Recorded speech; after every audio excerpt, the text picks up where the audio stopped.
नमस्कार बच्चों। तो आज हम लोग जो है ना क्लास 10th के चैप्टर 1 प्रकाश का परावर्तन और अपवर्तन, इनमें लगभग जो है 120-40 के आसपास क्वेश्चन होगी जो बहुत इम्पोर्टेंट होगा। टारगेट जो एक किताब आता है उसमें से जो है आपको रिवीजन कराएंगे, ठीक।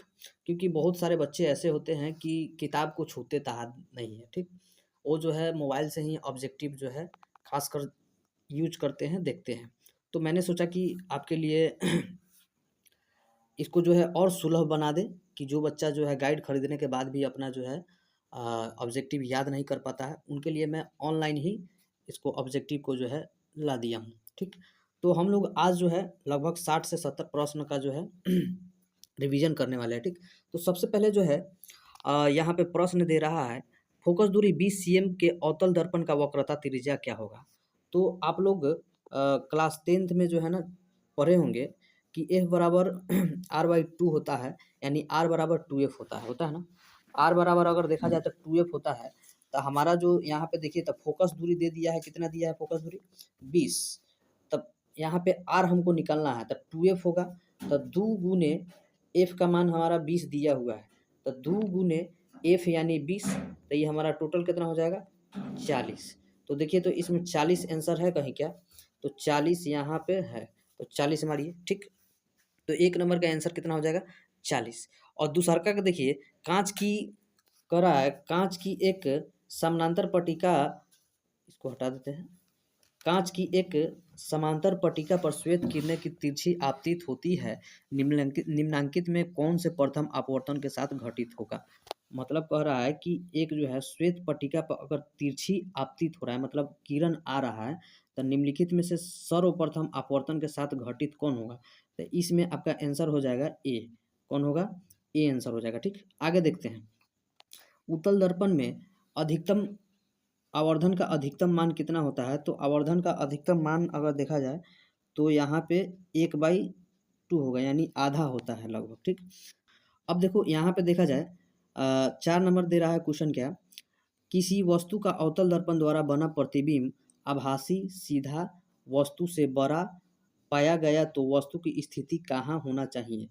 तो इसको तो सबसे पहले ग्राफ में आपको देखना होगा। तो ग्राफ में नहीं जाने से पहले हम लोग क्या करते हैं, डायरेक्ट इसमें आंसर देखते हैं। ये हो जाए आपका दर्पण के ध्रुव तथा मुख्य फोकस के बीच। जैसे में हम आपको वन शॉट वीडियो में बताए होंगे, आप इसका लिंक जो है डिस्क्रिप्शन में है, जाकर आप ग्राफ देख सकते हैं, ठीक। क्योंकि इस पे पेज भी नहीं है, इस पे हम बता भी नहीं सकते हैं, और इस पे जो है बनाने में उतना हमको सुलभ होगा नहीं, ठीक। और हमको इसको जल्दी खींचना है, तो उसका लिंक डिस्क्रिप्शन में है, आप लोग जाके वहाँ पे देख लीजिए, ठीक।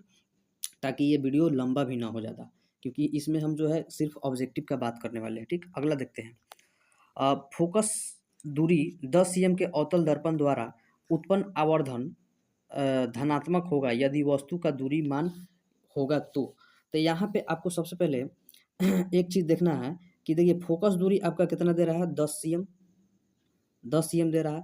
अवतल दर्पण द्वारा उत्पन्न आवर्धन धनात्मक होगा, यानी धन ऋण का बात हो रहा है। तो यहाँ पे आपको 10 cm से क्या होगा, कम हो जाएगा। क्या होगा, 10 cm से कम हो जाएगा, यानी ये माइनस में चल जाएगा, ठीक।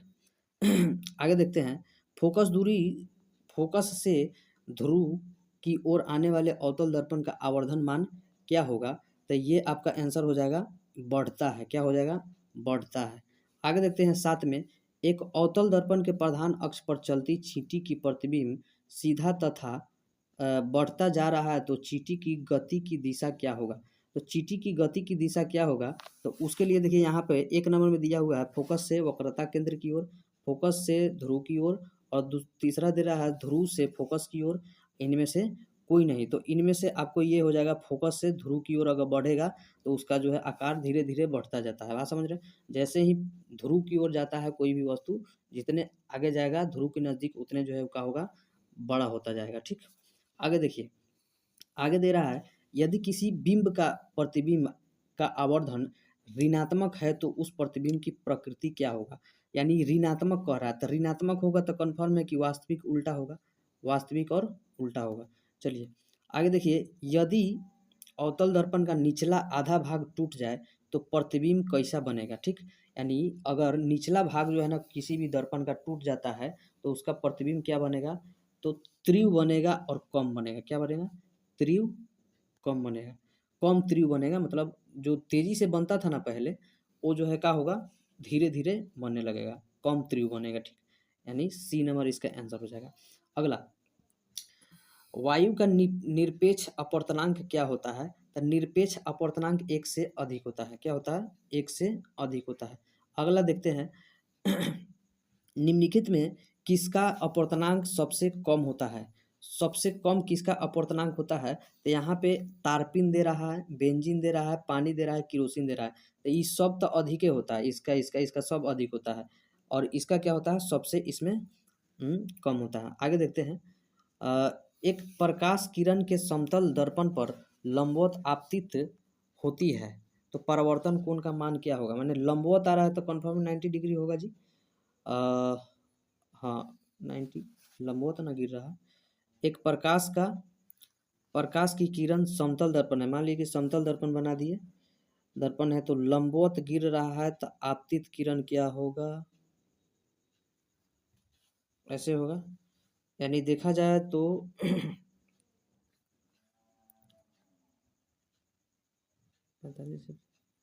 लंबवत है तो ये 90 डिग्री होगा, 0 डिग्री कैसे होगा, 45 डिग्री, 90 डिग्री, 120 डिग्री, कहाँ गया ये क्वेश्चन।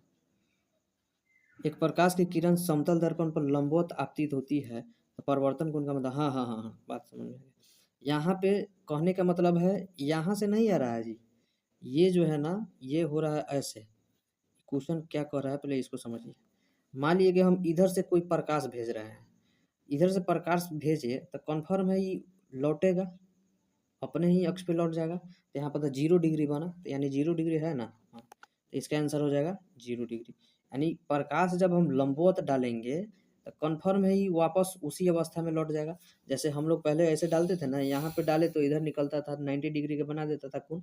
उसी तरह यहाँ पे अगर लंबवत डालते हैं तो वो जो है ना प्रकाश फिर अपने ही दिशा में रिटर्न हो जाएगा प्रकाश के परिवर्तन के नियम के अनुसार, ठीक है। तो इसका आंसर कितना हो जाएगा, इसका आंसर हो जाएगा 0। क्या हो जाएगा, 0, ये वाला आंसर हो जाएगा 0 डिग्री, ठीक। आगे देखते हैं, अवतल लेंस द्वारा प्राप्त प्रतिबिंब होता है। अवतल लेंस का बात कर रहे हैं तो अवतल लेंस द्वारा क्या होता है, इनमें से सभी हो सकता है, हैं? छोटा भी हो सकता है, सीधा भी हो सकता है, आभासी भी हो सकता है, ठीक। यानी इनमें से क्या चीज होगा, सभी हो जाएगा। 13 का हमारा कौन आंसर हो जाएगा, इनमें से सभी। वायु भी अभिसारी लेंस है, वायु भी अभिसारी लेंस है, तो इसका कैसे होगा इसका देखते हैं, कांच के अवतल लेंस, कांच के समतलावतल लेंस, कांच के उत्तल लेंस, इनमें से कोई नहीं। मतलब कह रहा है वायु भी अभिसारी लेंस है तो किस लेंस के जैसा है, तो यहाँ पे आपका कांच का उत्तल लेंस के जैसा हो जाएगा, यानी क्वेश्चन नंबर सी। आगे देखते हैं, आगे क्वेश्चन क्या कह रहा है 16 नंबर क्वेश्चन देखिए, सॉरी 15 नंबर क्वेश्चन देखिए, मानव नेत्र में किस प्रकार के लेंस पाया जाता है, तो सबको मालूम होगा, उत्तल लेंस, यानी गोला होता है इसे देखा जाता, ठीक है। तो जिसका भाग उभरा होता है वह ना उत्तल होता है, चलिए उत्तल लेंस हो जाएगा ना। आगे देखते हैं 16 नंबर क्वेश्चन। 16 नंबर क्वेश्चन कह रहा है कि प्रकाश की किरण को मोड़ने की क्षमता को कहते हैं, तो जो मोड़ रहा है तो लेंस की क्षमता ही मोड़ रहा होगा। प्रकाश की किरण जो है मोड़ रहा है तो कौन होगा, लेंस की क्षमता मोड़ेगा। लेकिन वही अगर आंख की बात हो जाता तो यहाँ अस्मंजन क्षमता हो जाता ना। चलो यहाँ पे तो प्रकाश की किरण का बात कर रहा है ना, तो ये लेंस का हो जाएगा क्षमता, कथी का, लेंस का क्षमता हो जाएगा।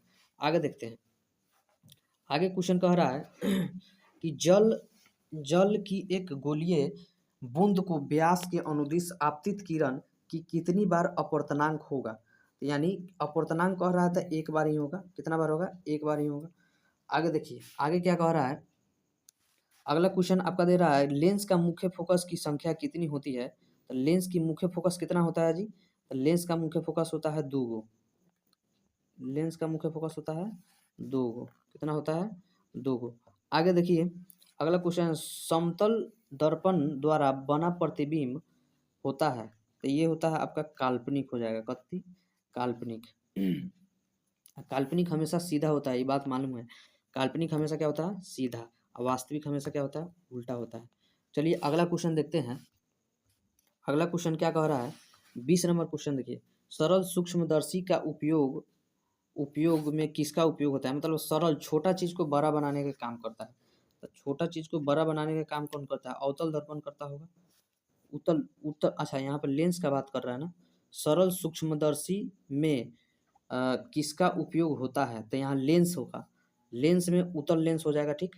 अगर वही दर्पण का बात करता तो दर्पण में हो जाता कौन, अवतल। क्योंकि दर्पण में छोटा चीज को जो है ना बड़ा बनाने का काम कौन करता है, तो अवतल दर्पण करता है। जस्ट उसका विपरीत हो जाएगा, सरल सूक्ष्मदर्शी में किसका उपयोग होता है, तो उत्तल लेंस का होता है, ठीक। चलिए अगला 21 नंबर क्वेश्चन देखते हैं। 21 नंबर क्वेश्चन क्या कह रहा है कि अवतल दर्पण में आवर्धित काल्पनिक प्रतिबिंब बनने के लिए वस्तु को कहाँ रखा जाए। तो देखिए वस्तु को फोकस पर रखिएगा तो आवर्धित बनेगा नहीं, वही अगर फोकस और ध्रुव के बीच रखिएगा तो कन्फर्म में आवर्धित बन सकता है। काल्पनिक और आवर्धित, आवर्धित मतलब कथी, बड़ा, तो बड़ा बन सकता है और काल्पनिक रूप से बन सकता है।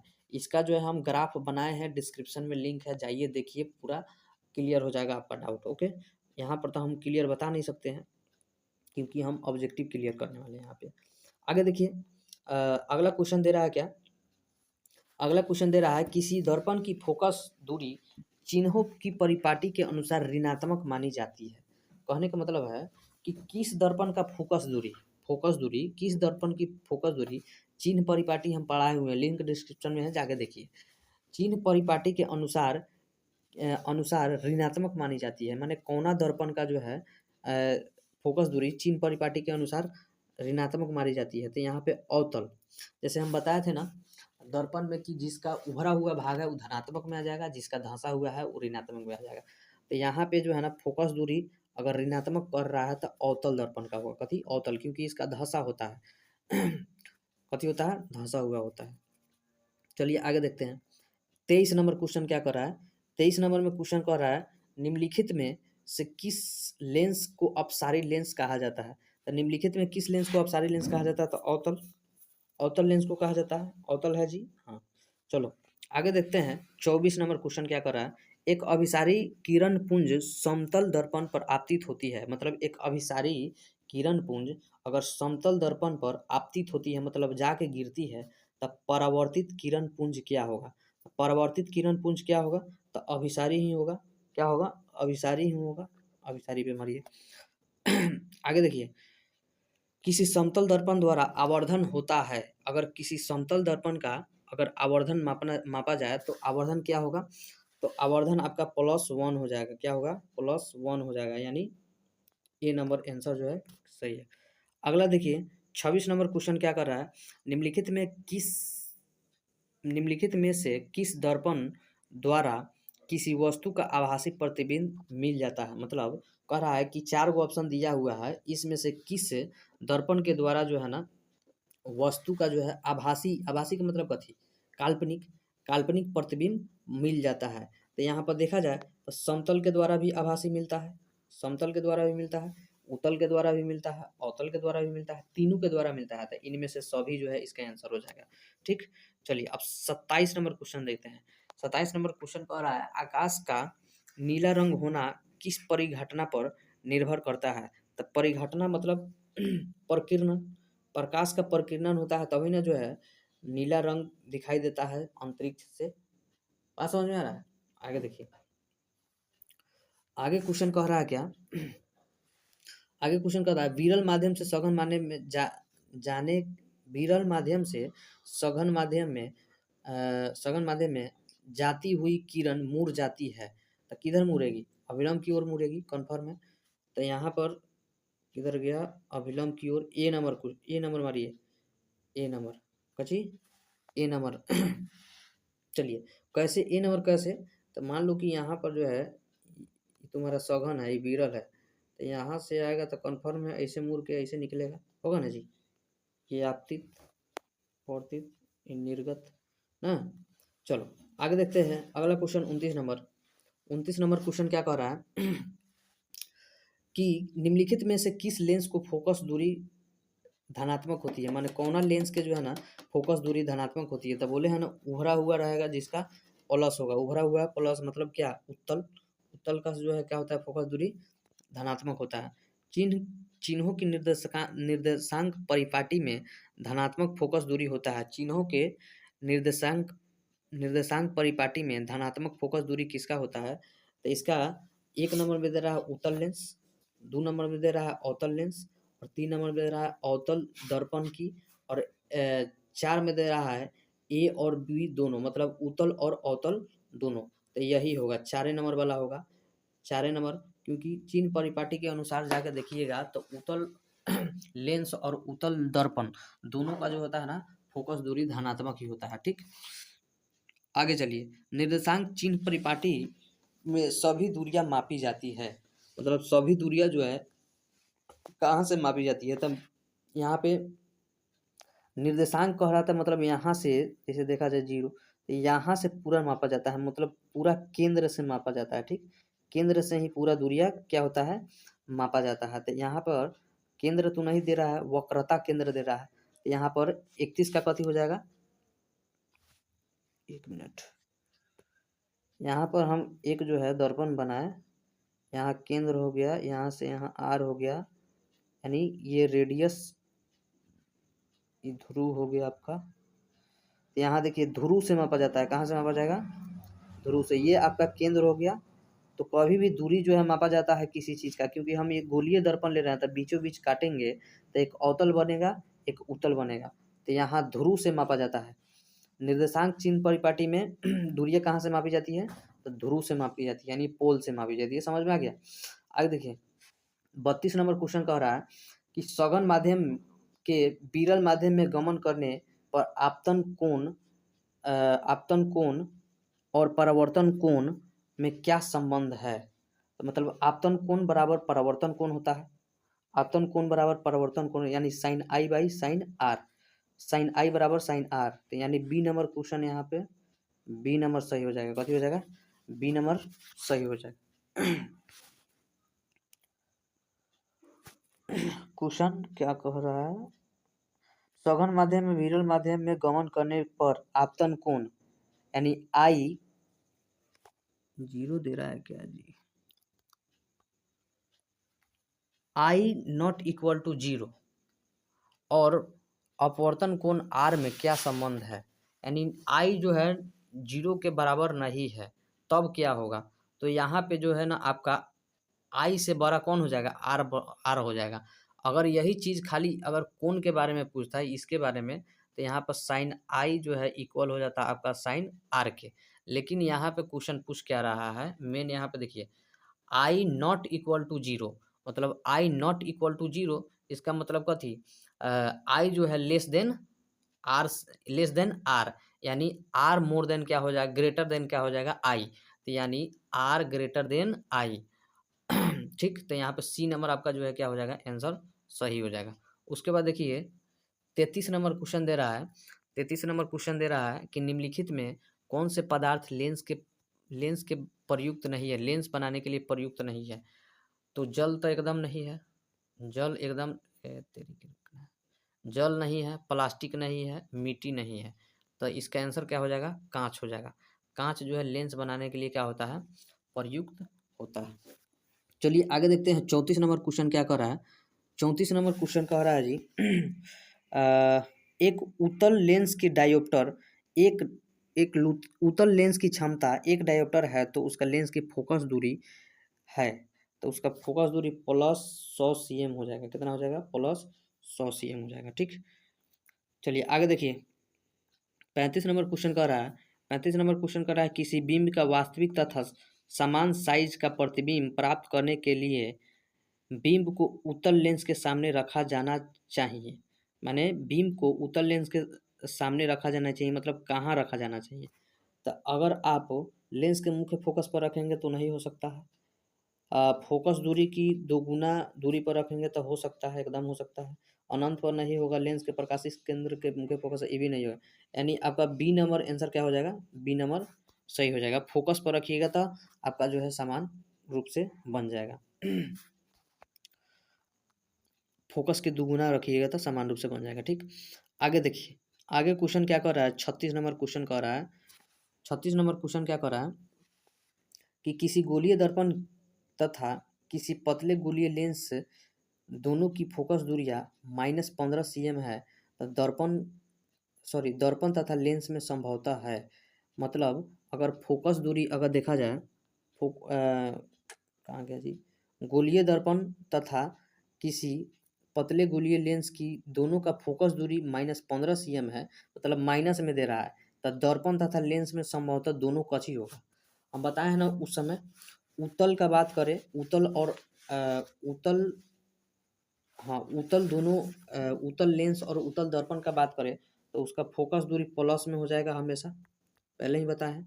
लेकिन यहाँ पर अवतल लेंस और अवतल दर्पण का बात कर रहा है, ठीक है, यानी -15 cm दे रहा है, तो कन्फर्म है ये कथी होगा, दोनों अवतल ही होगा, दोनों कथी होगा, अवतल होगा, क्योंकि फोकस दूरी हमेशा जो है माइनस में होता है अवतल का, उत्तल का फोकस दूरी क्या होता है, हमेशा प्लस में होता है। ओके, चलिए आगे देखिए। प्रकाश के पर अपवर्तन के कितने नियम होते हैं, तो ये सबको मालूम है 2 होता है, ये बहुत इंपॉर्टेंट क्वेश्चन हर बार पूछने का चांस रहता है। प्रकाश के परावर्तन और अपवर्तन दोनों का जो है नियम 2 ही होता है, ठीक है। यहाँ पर भी दे दिया प्रकाश के परावर्तन के नियम, देखो ये कितना बार पूछा है, ये बहुत इंपॉर्टेंट, बहुत बार पूछा हुआ है, देखो 38 नंबर क्वेश्चन। इसका भी आंसर क्या हो जाएगा, बी, यानी 2 हो जाएगा। सरल सूक्ष्मदर्शी में किसका उपयोग किया जाता है, अभी ये आया है क्वेश्चन उत्तल लेंस का। आगे देखिए, किसी माध्यम का अपवर्तनांक का मान क्या होता है, तो साइन आई बराबर साइन आर होता है, बाई आर होता है, sine I by sine R होता है, कच्ची होता है, sine I by sine R होता है। अब देखो आगे क्वेश्चन क्या कर रहा है, एक उत्तल लेंस में होता है, मतलब एक उत्तल लेंस में क्या होता है, तो किनारों के अपेक्षा बीच में मोटा होता है, यही ना होता है। अवतल लेंस में क्या होता है, बीच की अपेक्षा किनारा क्या होता है, मोटा होता है, लेकिन ये किनारों के अपेक्षा बीच में मोटा होता है उत्तल लेंस का, ठीक। आगे देखो, अवतल लेंस का आवर्धन एम बराबर क्या होता है, मतलब कह रहा है कि आवर्धन मतलब क्या है, कितना माने बड़ा है, तो आवर्धन माने कितना बड़ा है, तो एम बराबर आपका क्या हो जाएगा, वी बाई यू, क्या, वी बाई यू। तो वी बाई यू किधर दिया है, तो यानी डी नंबर आपका दिया है, एम बराबर वी बाई यू, ठीक। एम बराबर क्या हो जाएगा, एम बराबर वी बाई यू, ठीक। आगे देखिए, 43 नंबर क्वेश्चन क्या कर रहा है, 43 नंबर क्वेश्चन कह रहा है कि गोलीय दर्पण में फोकसांतर एवं वक्रता त्रिज्या के बीच स्थापित संबंध स्थापित सॉरी, गोलीय दर्पण गोलीय दर्पण में फोकसांतर एवं वक्रता त्रिज्या के बीच संबंध है, तो ये हो जाएगा आपका r बराबर 2f, यानी f बराबर r/2, ये हो जाएगा आपका, ठीक। अगला, निर्गत किरण एवं अभिलंब के बीच, निर्गत किरण एवं अभिलंब के बीच कोण को कहते हैं, सॉरी, निर्गत किरण एवं अभिलंब के बीच के कोण को कहते हैं, तो निर्गत कोण कहते हैं, कथी कहते हैं, निर्गत कोण कहते हैं, ठीक। आगे देखो 45 नंबर क्वेश्चन क्या कर रहा है, 45 नंबर क्वेश्चन कह रहा है, इसका मतलब कच्ची कर रहा है, लेंस उत्तल लेंस की क्षमता होगी, यही शायद है, तो 1D लिख लो, उत्तल लेंस की क्षमता क्या होगी, 1D होगा, ठीक है, 1 डायोप्टर। अगला देखो 46 नंबर क्वेश्चन क्या करा है, किसी अवतल दर्पण द्वारा काल्पनिक सीधा तथा आवर्धित प्रतिबिंब बनता है जब वस्तु स्थिति होती है, तो दर्पण तथा फोकस के बीच, कन्फर्म है, सही है, फोकस तथा वक्रता केंद्र के बीच, वक्रता का ये सब होगा नहीं, वक्रता केंद्र के परे ना, ये नहीं होगा, यानी ए नंबर क्वेश्चन हो जाएगा, दर्पण तथा उसके फोकस के बीच। अगला देखते हैं, किसी दर्पण द्वारा प्रतिबिंब सीधा एवं छोटा होता है, किसी दर्पण के द्वारा अगर प्रतिबिंब सीधा हो रहा है और छोटा हो रहा है, तो हम बताए हैं ना, काल्पनिक हमेशा सीधा होता है, काल्पनिक हमेशा क्या होता है, सीधा होता है, तो काल्पनिक सीधा होता है, तो काल्पनिक प्रतिबिंब कहाँ बनता है, तो उत्तल में बनता है, लो उत्तल मारो, क्या होगा, उत्तल। अब देखो अगला क्वेश्चन देखो, अवतल दर्पण को कहते हैं तो अपसारी दर्पण कहते हैं, सबको मालूम है, अवतल दर्पण को अपसारी दर्पण कहते हैं। चलो 49 नंबर क्वेश्चन देखते हैं, उत्तल दर्पण से बना प्रतिबिंब काल्पनिक छोटा बल, ऊपर बताया है काल्पनिक और छोटा बनता है, ठीक। अगला 50 नंबर क्वेश्चन देखो, 50 नंबर क्वेश्चन क्या कह रहा है कि निम्नलिखित में किस दर्पण द्वारा किसी वस्तु का वास्तविक प्रतिबिंब प्राप्त किया जा सकता है, तो वास्तविक अगर करना है तो अवतल में जाना होगा। ठीक है, वास्तविक करना है अवतल में, अवास्तविक और उल्टा बनता है कहाँ, अवतल में बनता है। अगला 51 नंबर क्वेश्चन चलते हैं। 51 नंबर क्वेश्चन कहता है निम्नलिखित में किसमें बड़ा और वास्तविक प्रतिबिंब बनता है। मतलब कौन ऐसा जो है ना दर्पण या लेंस है जिसमें बड़ा और क्या कहाँ गया जी, हाँ, बड़ा और वास्तविक प्रतिबिंब बनता है। तो किसमें बनता है देखो तो, समतल दर्पण, उत्तल दर्पण और यहाँ पर अवतल दर्पण, लो ये है अवतल दर्पण, अवतल दर्पण में बनता है। किसमें बनता है जी, अवतल दर्पण में बनता है। ठीक, अब देखो समतल दर्पण द्वारा बना प्रतिबिंब हमेशा क्या होता है। समतल दर्पण द्वारा हमेशा बना प्रतिबिंब काल्पनिक होता है, तो सबको मालूम है। चलो आगे देखते हैं 53 नंबर, किसी वस्तु का आवर्धित प्रतिबिंब बनता है, मतलब कह रहा है कि किसी वस्तु के द्वारा जो आवर्धित प्रतिबिंब बनता है वो कहाँ बनता है, तो अवतल में हमेशा बनता है, अवतल दर्पण में बनता है। आगे देखिए 54 नंबर क्वेश्चन का रहा काल्पनिक प्रतिबिंब हमेशा बनता है, तो काल्पनिक प्रतिबिंब हमेशा कहाँ बनता है, सीधा बनता है। मतलब कैसे बनता है, सीधा। काल्पनिक हमेशा क्या होता है, सीधा होता है। वास्तविक हमेशा क्या होता है, उल्टा होता है। मतलब कल्पना में आप सोचिएगा तो सीधा ही सोचिएगा। कोई भी सोचता है कि हम आईएएस बन जाए, डॉक्टर बन जाए, लेकिन वैसा सीधा में मतलब वास्तविक रूप से में होता नहीं है। यानी वास्तविक हमेशा उल्टा होता है, काल्पनिक हमेशा सीधा होता है। कोई भी व्यक्ति जो है कल्पना में सीधा ही सोचता है, सीधा ही बात सोचता है। ओके, 55 नंबर क्वेश्चन देखते हैं। 55 नंबर क्वेश्चन का रहा है किस दर्पण में हमेशा आभासी और छोटा प्रतिबिंब बनता है। आभासी मतलब कथी, उल्टा। यानी काल्पनिक उल्टा, तो उत्तल दर्पण में बनता है, उसे उल्टा उसे उत्तल। ठीक है, आगे देखते हैं। 56 नंबर क्वेश्चन कह रहा है कि निम्नलिखित में से किस दर्पण की फोकस दूरी धनात्मक होती है। पहले ही बता दिए हैं जी, पहले ही बताया है ना कि दर्पण का फोकस दूरी बता रहा है, फोकस दूरी धनात्मक होता है किसका, तो उत्तल हम बताए हैं, पहले बताए हैं ना उस समय। उत्तल, उत्तल का भी होता है फोकस दूरी धनात्मक। इसके बाद समतल का भी होता है, उसके बाद यहाँ पर अवतल का भी होता है। लेकिन लेंस में जाइएगा तो लेंस में हमेशा चेंज हो जाता है, थोड़ा थोड़ा उल्टा हो जाता है। ठीक, आगे चलिए। इसका हो जाएगा ऋणात्मक और इसका हो जाएगा क्या, धनात्मक। बात समझ रहा है, लेंस में। लेकिन ये दर्पण का बात हो रहा है, तो दर्पण में क्या होगा, तीनों का धनात्मक ही होगा। ठीक, आगे चलिए। गोलीय दर्पण में, गोलीय दर्पण के ध्रुव और फोकस के बीच की दूरी को क्या कहते हैं। मतलब गोलीय दर्पण है ना, गोलीय दर्पण के ध्रुव और उसके फोकस दूरी के, सॉरी फोकस के बीच के दूरी को क्या कहते हैं। तो यहाँ पर फोकस जोड़ अंतर, फोकसांतर कथी कहेंगे, फोकसांतर इसका हो जाएगा। ठीक, अगला क्वेश्चन देखिए। वक्रता त्रिज्या आर, बहुत इंपॉर्टेंट क्वेश्चन है जी। वक्रता त्रिज्या आर सिद्ध भी कराए हुए हैं, बात समझ में आ रहा है, सिद्ध भी कराए हुए हैं। वक्रता त्रिज्या आर एवं फोकस दूरी एफ से संबंध है, तो एफ बराबर r/2, यानी आर बराबर आर बराबर कथी 2f, बताए है ना जी। एफ बराबर r/2 या फिर आर बराबर कथी 2f, ना बताएं। चलो तो इसका आंसर कथी हो जाएगा, 1 नंबर हो जाएगा। चलो, हजामत बनाने के लिए कौन सा दर्पण का प्रयोग किया जाता है, ये तो सबको मालूम होगा, अवतल दर्पण। कहा से कि ये बहुत बहुत इंपॉर्टेंट क्वेश्चन है, इतना इंपॉर्टेंट है कि मत पूछो। बस समझ में आ रहा। चलो आगे देखते हैं। सोलर कुकर, यानी सोलर कुकर में कौन सा जो है दर्पण का प्रयोग किया जाता है, तो ये अवतल को ही किया जाता है, क्योंकि ये जो है क्या होता है, पूरा जो है किरण अपने ओर खींच लेता है, अपसारी हो जाता है। आगे देखो, सर्च लाइट की परावर्तक सतह होती है। मतलब कहने का मतलब है जो सर्च लाइट होता है, सर्च लाइट उसका परावर्तक मतलब जो ऊपर का सतह होता है, ये ऊपर का सतह कैसा होता है, तो उत्तल दर्पण होता है। कैसा होता है, उत्तल दर्पण होता है।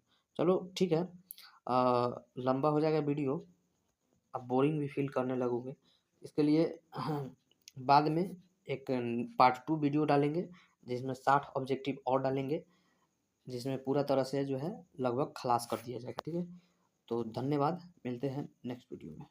ओके।